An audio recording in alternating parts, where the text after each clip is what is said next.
তো hello everyone, চলে এলাম আবার একটা নতুন কেকের ভিডিওর সঙ্গে। আর এটা ছিল একটা 2 পাউন্ডের থিম কেক। তো কি থিম কেক সেটা দেখার জন্য কিন্তু পুরো ভিডিওটা অবশ্যই দেখতে হবে। আর তোমরা দেখতেই পাচ্ছ আমি এখানে কতটা গানাশ দিয়ে দিচ্ছিলাম। যে কাস্টমার অর্ডার করেছিল সে একটু কাস্টমাইজ করে নিয়েছিল, এরকম বেশি বেশি করে চকলেট দিতে বলেছিল, যার কারণে আমি দিয়ে দিচ্ছি। আর এটা দিলে কিন্তু কেকের টেস্ট প্রচুর বেড়ে যায়, যেটা তোমরা টেস্ট না করলে বুঝবে না। তো যাই হোক, যারা চকলেট কেক খেতে ভালোবাসো তারা কিন্তু এরকম চকলেট কেক অর্ডার করে নিতে পারো।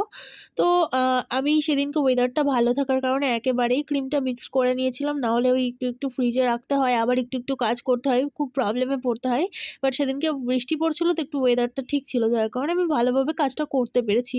আর এই যে লাল কালারটা কিভাবে আনি, তোমরা যারা আমার ভিডিও দেখো তারা কিন্তু জানো যে এরকম ক্রিমের সঙ্গে জাস্ট এক ফোঁটা মিক্সড করে আমি কালার আনি। তো আজ এতটুকুই, পরে নেক্সট পার্টে কিন্তু আসছে পুরো ফুল লুকটা। তো দেখার জন্য অবশ্যই চ্যানেলটাকে সাবস্ক্রাইব করে দাও। দেখা হচ্ছে নেক্সট পার্টে।